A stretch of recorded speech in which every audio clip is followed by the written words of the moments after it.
میں نے کہا نا کہ آپ کو اپنے ماں باپ کو بھی قربان کرنا پڑ جائے تو سودا سستا ہے. یہی ابو عبیدہ عامر بن جراح ہیں کہ جن کی فضائل کے اوپر سورہ مجادلہ کی 6 سطروں کی آیت نازل ہوئی، آخری آیت. اور وہ کیا ہے کہ جنگ بدر میں اسی ابو عبیدہ عامر بن جراح رضی اللہ تعالی عنہ کا مقابلہ اپنے باپ سے ہوا جو کہ مشرک تھا. مگر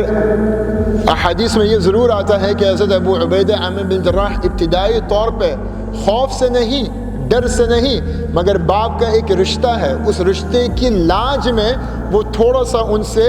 دور ہو رہے تھے، چاہ نہیں رہے تھے کہ ان کا سامنا ہو. مگر جب سامنا ہوا، حق اور باطل کی جنگ ہوئی، اسلام اور کفر کی جنگ ہوئی، بھلے وہ باپ ہی کیوں نہ ہو،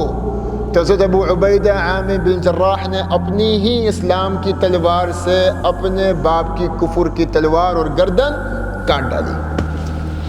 اور اس کے اوپر اللہ رب العزت نے قرآن کی آیت نازل فرمائی اور کہا لا تجد قوما يؤمنون بالله واليوم الآخر يوادون من حاد الله ورسوله ولو كانوا آباءهم أو أبناءهم أو إخوانهم أو عشيرتهم أولئك كتب في قلوبهم الإيمان. یہ آیت بتا رہی ہے کہ تم نہیں پاؤ گے ایسے مسلمان جن کے دل میں اللہ کا ایمان ہے کہ وہ اپنے ایمان کا سودا کسی بھی صورت میں کر سکیں، بھلے سامنے ان کا باپ ہی کیوں نہ ہو، ان کی اولادیں کیوں نہ ہوں، ان کی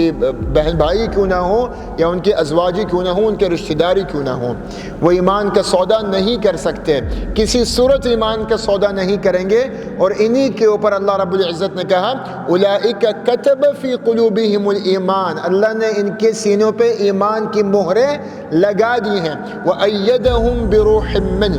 وَيُدْخِلُهُمْ جَنَّاتٍ تَجْرِي مِنْ تَحْتِهَا الْأَنْهَارُ خَالِدِينَ فِيهَا رَضِيَ اللَّهُ عَنْهُمْ وَرَضُوا عَنْهُ أُولَئِكَ حِزْبُ اللَّهِ أَلَا إِنَّ حِزْبَ اللَّهِ هُمُ الْمُفْلِحُونَ. بہت ساری جگہوں میں ہمیں اپنے آپ کو، اپنے گھر والوں کو، اپنے رشتہ داروں کو بہت ساری چیزوں پہ ہمیں قربان کرنا ہوتا ہے، اور اس قربانی کا نام ہی سچی محبت ہے نبی مصطفیٰ صلی اللہ علیہ وسلم سے، جو حدیث کا مصداق ہے کہ لا یؤمن احدکم حتی اکون احب الیہ من والدہ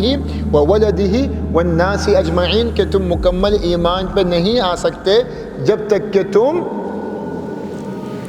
اللہ رب العزت، اللہ کے دین اور نبی مصطفیٰ صلی اللہ علیہ وسلم اور ان کی سنت اور ان کی زندگی سے اتنی محبت نہ کر لو جو تمہاری اپنی زندگی سے، اپنے گھر والوں سے اور تمام عالم سے بڑھ کر نہ ہو. تو ہمارے ایمان کا تقاضا ہی یہی ہے کہ ہمارے دل میں اللہ اور رسول کی محبت ہر چیز سے اعلیٰ ہونی چاہیے.